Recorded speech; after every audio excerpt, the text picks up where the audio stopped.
All right.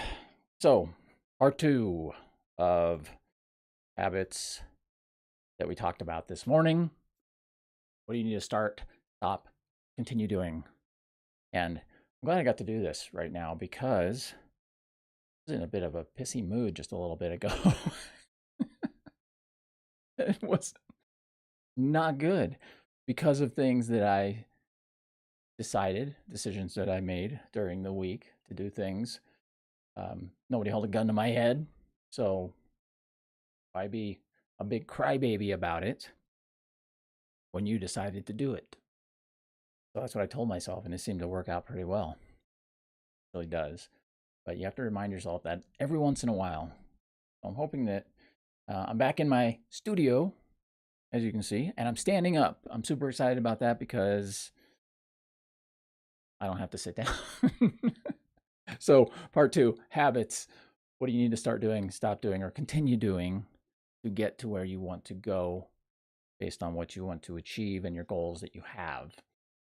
And like I said, this is a huge, broad overview of everything, but keeping it simple, and the simplest things that you can do are answering a couple questions. And I went over these this morning, but I'm going to go over them again, but this time I want you to actually do them. So do them, write them down. Actually, a couple of these you can comment down below or wherever and let me know what your answers are if you want. And that would be what's working, what's not working, or what needs work, and what can you do to optimize it or make it better, right? And what can you continue doing? So what do you need to stop doing? What do you need to start doing? And what do you need to continue doing? And I don't know if I want to say need or not. Could be need, but you need to figure out what you want to do. There's a lot of things we need to do that we don't want to do, that we don't do, or we do, and we don't like it. So don't do the things you don't like unless you absolutely decide to do those things. And then realize that you made that decision and suck it up, live with it. That sounds a little harsh, but that's just the way it is. If you make that decision, you have to follow through with it. Those are three questions. Two more questions that are really good to ask. And I kind of already asked these, but if you want to just do two simple questions, period, that's it, end of story. What's the number one thing that you can start doing this coming week? And what's the number one thing you can stop doing? And it doesn't have to be huge. Keep it small and keep it simple, because the bigger and more complicated you make it, the easier it is to not do.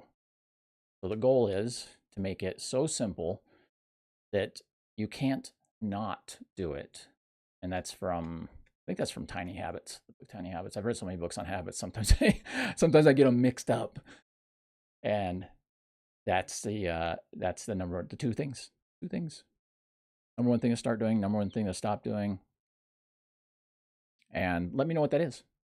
Tell me. I'm curious. My number one thing to start doing. I did that this week. I started doing these, and I'm not going to be doing this tomorrow. I might do it in the morning. We'll have to see. I realized that I wanted to go do something today, and I was like, oh, 5:30, I need to do my, or I get to do my live, because I do enjoy these. They're actually pretty fun. So hopefully everybody enjoys them as much as I do. And I'm getting them dialed in a little bit. But that's it. And number one thing I need to stop doing is, or I should stop doing, or get to stop doing, is having an inconsistent schedule. When I get really focused on something, and this is things to pay attention to also, but when I get really focused on something, um, I overdo it. I get excessive. I'm very, I don't know, OCD or whatever you want to call it about certain things. Obsessive. That's a good word. And I will just go and go and go and go until I get close to burning out. So having my morning and evening routines, like I talk about with everything, but specifically in my sleep program. That was a perfect segue. Didn't even plan that. Also have the sleep program coming up on Monday morning and Monday afternoon. Monday morning for strength athletes, in the afternoon or early evening if you're Eastern Coast, for women only, high performing women only. So check that out. I don't know if I put a link in here or not, but it's humanupgradeproject.com. Both of those are on there. You can go to either one. You have to be a woman to go to the one though. So totally free, and I'm running them one way or another. So be there or be square. And tell me, last time I'll ask, tell me the number one thing you're going to start doing and the number one thing you're going to stop doing this coming week. And keep it simple. Really, really simple. Like, I'm going to start eating a carrot a day. Be healthier. Or something like that. Or I'm going to stop complaining so much. Or I don't know. And with that said, have an amazing day, because it's better than the alternative.